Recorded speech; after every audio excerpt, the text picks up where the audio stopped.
Halo semuanya, perkenalkan nama saya Feliosia Siringoringo, kelas B1 dengan NIM 2502020007. Mata kuliah Manajemen Keuangan 1 dengan dosen pengampu Dinda Genta Wicara SE MM.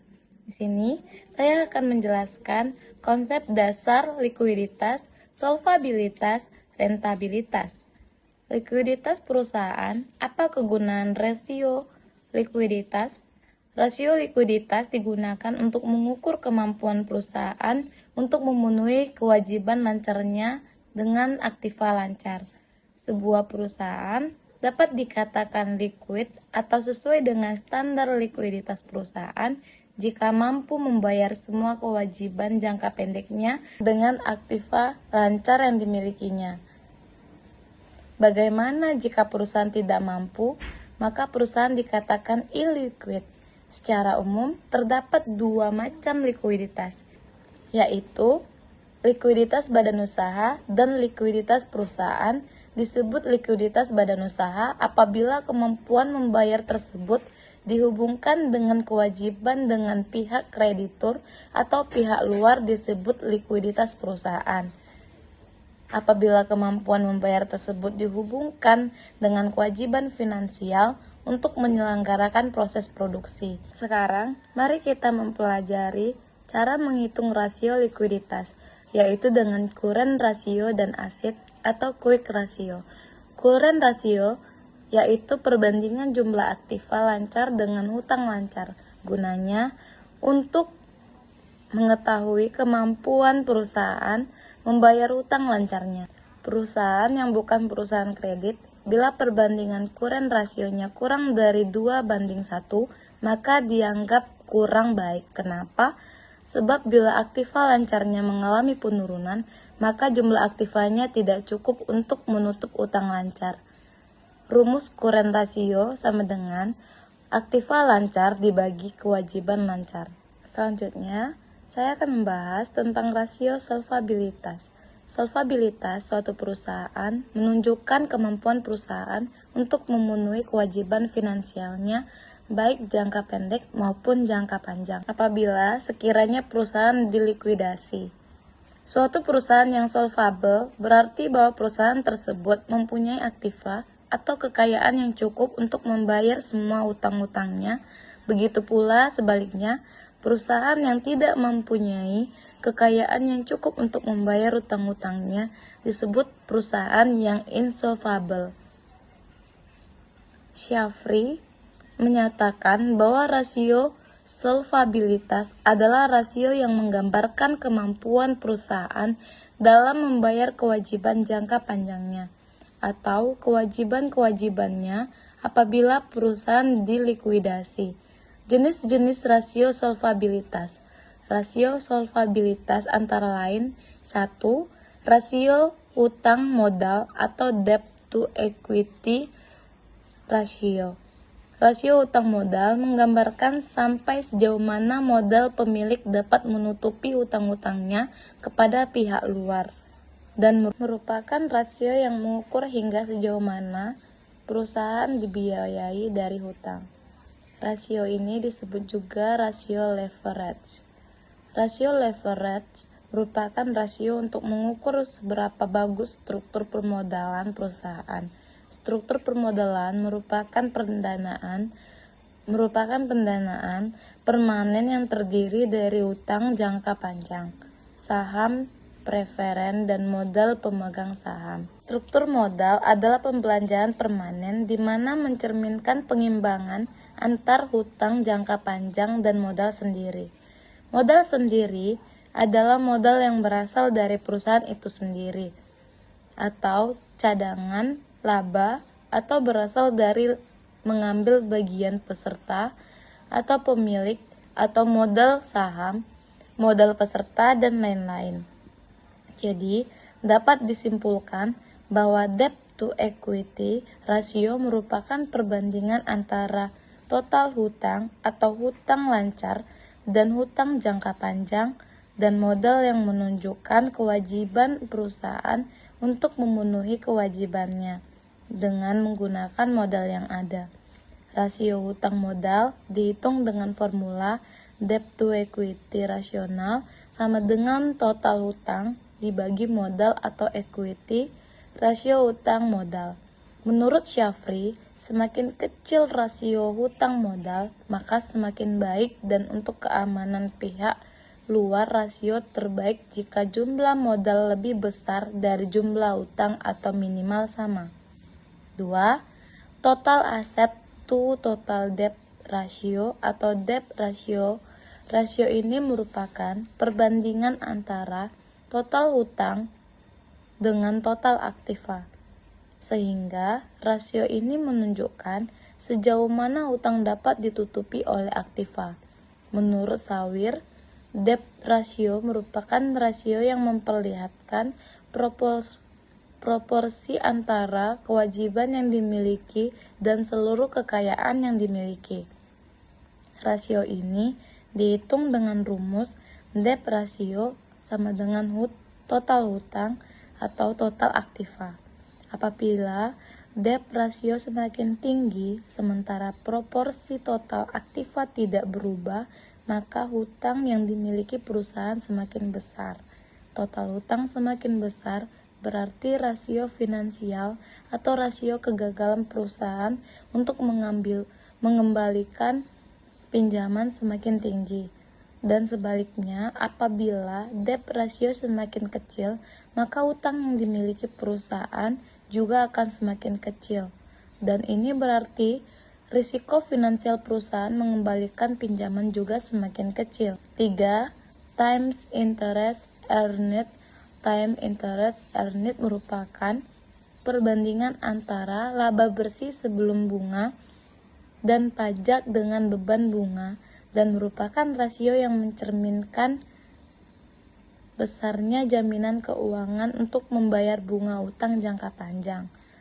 Sawir juga mengatakan bahwa rasio ini juga disebut dengan rasio penutupan atau coverage ratio yang mengukur kemampuan pemenuhan kewajiban bunga tahunan dengan laba operasi atau EBIT dan mengukur sejauh mana laba operasi boleh turun tanpa menyebabkan kegagalan dari pemenuhan kewajiban membayar bunga pinjaman. Time interest earned dapat dihitung dengan rumus time interest earned sama dengan laba bersih sebelum bunga dan pajak dibagi beban bunga.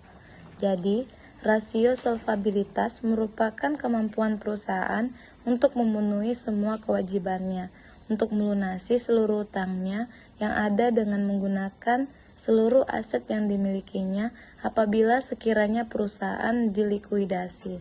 Dengan demikian, rasio solvabilitas berpengaruh dengan kinerja keuangan perusahaan sehingga rasio ini memiliki hubungan dengan harga saham perusahaan. Solvabilitas perusahaan itu gunanya untuk menunjukkan kemampuan perusahaan untuk memenuhi segala kewajiban finansialnya jika perusahaan tersebut dilikuidasi. Suatu perusahaan dikatakan solvable jika perusahaan itu mempunyai aktiva yang cukup untuk membayar semua utang-utangnya, baik yang jangka panjang maupun jangka pendek. Bagaimana jika perusahaan tidak mempunyai cukup aktiva untuk membayar segala utangnya, maka perusahaan tersebut dikatakan insolvable. Rumus rasio solvabilitas. A. Rasio modal dengan aktiva sama dengan modal sendiri. B. Rasio modal dengan aktiva tetap sama dengan modal sendiri. C. Rasio aktiva tetap dengan hutang jangka panjang sama dengan aktiva tetap. Yang ketiga, saya akan membahas tentang rentabilitas perusahaan. Apa yang dimaksud dengan rentabilitas perusahaan adalah kemampuan perusahaan untuk menghasilkan laba selama periode tertentu. Ada beberapa macam perhitungan dalam rentabilitas usaha. Yang pertama, rasio laba usaha dengan total aktivitas sama dengan laba usaha atau total aktiva. Yang kedua, perputaran total aktiva sama dengan penjualan dibagi total aktiva.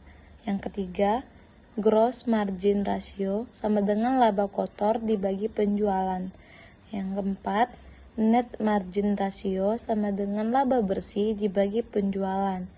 Yang kelima, operating margin ratio sama dengan laba usaha dibagi penjualan. Yang keenam, rentabilitas modal sendiri sama dengan laba bersih atau modal sendiri.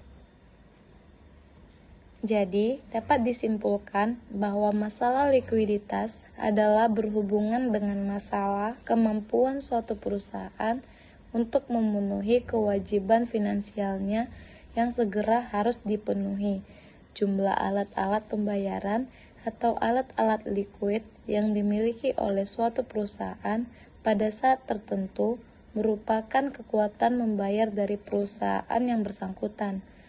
Apa itu solvabilitas?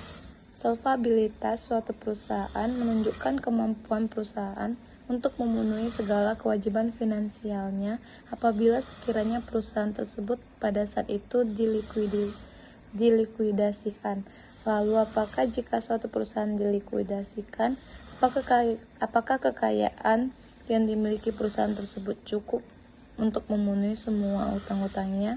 Menjawab permasalahan tersebut, maka dengan demikian pengertian solvabilitas dimaksudkan sebagai perusahaan untuk membayar semua utang-utangnya baik dalam jangka pendek atau jangka panjang. Apabila suatu perusahaan yang solvable, berarti bahwa perusahaan tersebut mempunyai aktiva atau kekayaan yang cukup untuk membayar semua utang-utangnya, tetapi tidak dengan sendirinya berarti bahwa perusahaan tersebut liquid. Sebaliknya, perusahaan yang insolvable tidak dengan sendirinya berarti perusahaan tersebut juga liquid. Dalam hubungannya antara likuiditas dengan solvabilitas, ada 4 kemungkinan dialami perusahaan, yaitu liquid dan insolvable adalah perusahaan yang mampu memenuhi kewajiban keuangan jangka pendek tetapi tidak dapat memenuhi kewajiban jangka panjang. Liquid dan solvable adalah perusahaan yang tidak dapat memenuhi kewajiban keuangan jangka pendek tetapi dapat memenuhi kewajiban jangka panjang. Liquid dan insolvable adalah perusahaan yang tidak dapat memenuhi kewajiban keuangan jangka pendek maupun jangka panjang. Apa itu rentabilitas? Rentabilitas suatu perusahaan menunjukkan perbandingan antara laba dengan aktiva atau modal yang menghasilkan laba tersebut.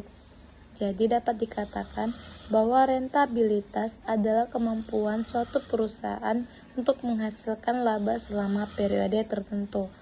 Cara menilai rentabilitas suatu perusahaan adalah bermacam-macam dan tergantung pada laba dan aktiva atau modal mana yang akan diperbandingkan satu dengan yang lainnya.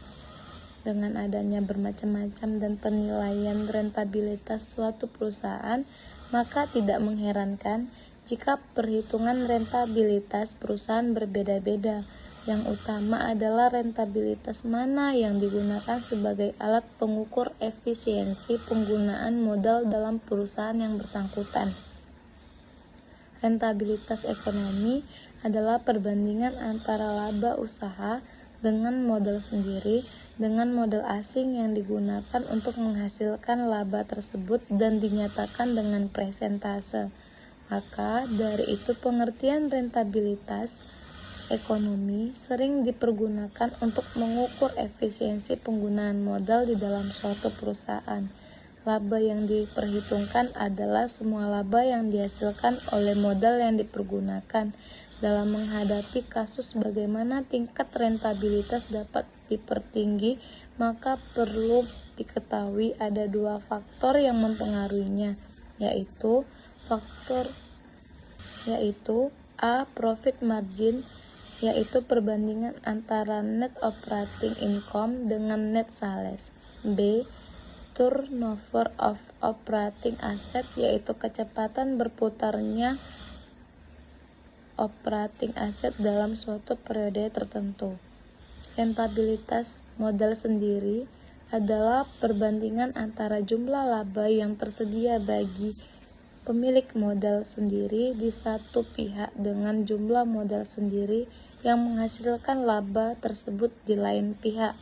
Laba yang diperhitungkan dalam menghitung rentabilitas modal sendiri adalah laba usaha setelah dikurangi dengan bunga modal asing dan pajak persorean atau income tax. Sekian penjelasan dari saya tentang konsep dasar likuiditas, solvabilitas, dan rentabilitas. Sekian dan terima kasih.